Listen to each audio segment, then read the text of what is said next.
Mathematical disciplines began in antiquity with the Babylonians and with Hellenistic writers such as Archimedes and Ptolemy. Ancient philosophy, meanwhile, included what was called physics. The philosopher Thales of Miletus, 7th and 6th centuries BCE, proclaimed that every event had a natural cause. Thales also made advancements in 580 BCE by suggesting that water is the basic element. Anaximander, famous for his proto-evolutionary theory, disputed Thales' ideas. During the classical period in Greece, 6th, 5th and 4th centuries BCE, and in Hellenistic times, natural philosophy slowly developed into an exciting and contentious field of study. Around 240 BCE, as a result of a seminal experiment, Eratosthenes accurately estimated the circumference of the Earth. In contrast to Aristotle's geocentric views, Aristarchus of Samos said the Earth rotated around its own axis, which, in turn, revolved around the Sun. Archimedes laid the foundations of hydrostatics, statics and calculated the underlying mathematics of the lever. His screw underpins modern hydroengineering, and his machines of war helped to hold back the armies of Rome in the First Punic War. Ptolemy was one of the most famous physicists during the time of the Roman Empire. He used sophisticated geometrical techniques to map the motion of the stars and planets. He added calculations of the distance of the Sun and Moon from the Earth, based upon his improvements to the observational instruments used at that time. Almost nothing of Hipparchus' direct work survived. Of the 150 reputed Aristotelian works, only 30 exist, and some are little more than lecture notes. Maharishi Kanada was the first to systematically develop a theory of atomism around 200 BCE. It was further elaborated by the Buddhist atomists Dharmakirti and Dignaga during the first millennium CE. Atomism, from Greek tau omicron mu omicron nu, atomon, i.e., uncuttable, indivisible, is a natural philosophy proposing that the physical universe is composed of fundamental indivisible components known as atoms. In the 7th to 15th centuries, scientific progress occurred in the Muslim world. Many classic works in Indian, Assyrian, Sasanian, and Greek were translated into Arabic. Ibn al-Haytham is considered to be the father of the modern scientific method due to his emphasis on experimental data and reproducibility of its results. Ibn Sina was a polymath from Bukhara, in present-day Uzbekistan, responsible for important contributions to physics, optics, philosophy and medicine. He published his theory of motion in Book of Healing, 1020, where he argued that an impetus is imparted to a projectile by the thrower. Hibat Allah Abul Barakat al-Baghdadi, c. 1080 to 1165, adopted and modified Ibn Sina's theory on projectile motion. Ibn Bijah proposed that for every force there is always a reaction force. He was a critic of Ptolemy and worked on creating a new theory of velocity to replace the one theorized by Aristotle.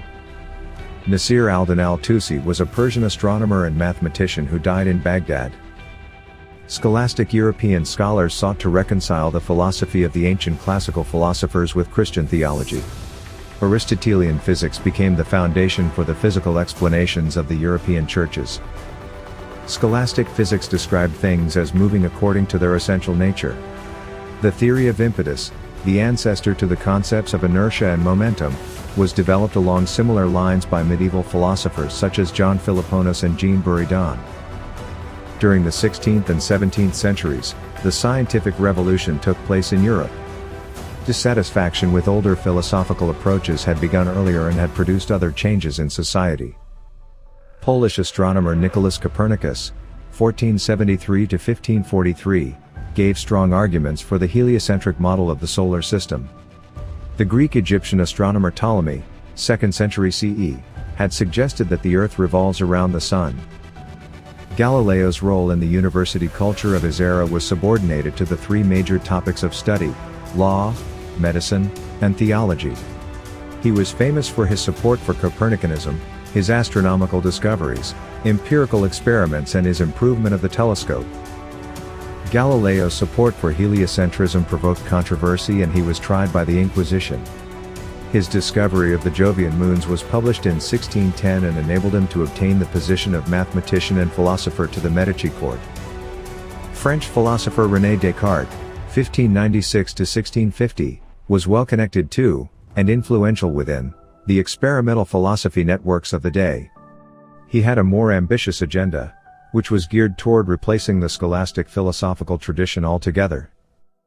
The Dutch physicist, mathematician, astronomer and inventor Christiaan Huygens, 1629 to 1695, was the leading scientist in Europe between Galileo and Newton. He came from a family of nobility that had an important position in the Dutch society of the 17th century. Sir Isaac Newton created a single system for describing the workings of the universe. Newton's principles proved controversial with continental philosophers, who found his lack of metaphysical explanation for movement and gravitation philosophically unacceptable. A bitter rift opened between the continental and British philosophical traditions. Swiss mathematician Daniel Bernoulli, 1700 to 1782, made important mathematical studies of the behavior of gases. In 1733, he derived the fundamental frequency and harmonics of a hanging chain by solving a differential equation. During the 18th century, thermodynamics was developed through the theories of weightless imponderable fluids such as heat, electricity, and phlogiston. In 1821, William Hamilton began his analysis of Hamilton's characteristic function. In 1835, he stated Hamilton's canonical equations of motion. In 1847, Hermann von Helmholtz formally stated the law of conservation of energy. In 1821, Michael Faraday built an electricity-powered motor, while Georg Ohm stated his law of electrical resistance in 1826. In 1831, Faraday and independently Joseph Henry discovered the reverse effect, the production of an electric potential or current through magnetism, known as electromagnetic induction. In the 19th century, the connection between heat and energy was established quantitatively by Julius von Meyer and James Prescott Joule, who measured the mechanical equivalent of heat in the 1840s. In 1849, Joule published results from his series of experiments which show that heat is a form of energy. James Maxwell published his papers on a dynamical theory of the electromagnetic field in 1864. In 1859, Maxwell worked out the mathematics of the distribution of velocities of the molecules of a gas. The wave theory of light was widely accepted by the time of Maxwell's work. The statistical mechanics of Ludwig Boltzmann and Josiah Willard Gibbs studies the statistics of microstates of a system and uses statistics to determine the state of a physical system. The statistical versus absolute interpretations of the second law of thermodynamics set up a dispute that would last for several decades. At the end of the 19th century, physics had evolved to the point at which classical mechanics could cope with complex problems involving macroscopic situations.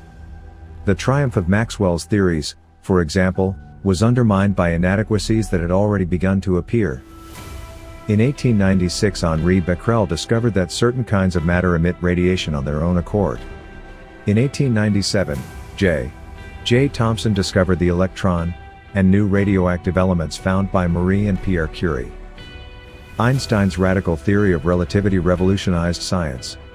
His major contribution was the recognition that the speed of light in a vacuum is constant, i.e., this does not impact a person's day-to-day life.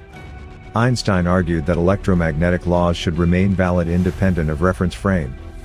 The theory arose out of contradictions between electromagnetism and Newtonian mechanics.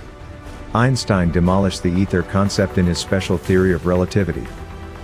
Einstein's theory of relativity described the gravitational effect at every point in space. The curvature of spacetime completely replaced Newton's universal law of gravitation. By 1916, Einstein was able to generalize this further, to deal with all states of motion. Quantum mechanics is the theory of atoms and subatomic systems. The first 30 years of the 20th century represent the time of the conception and evolution of the theory. Quantized theory of the atom gave way to full-scale quantum mechanics in the 1920s. New principles of a quantum rather than a classical mechanics were based on probabilistic relationship between discrete states and denied possibility of causality.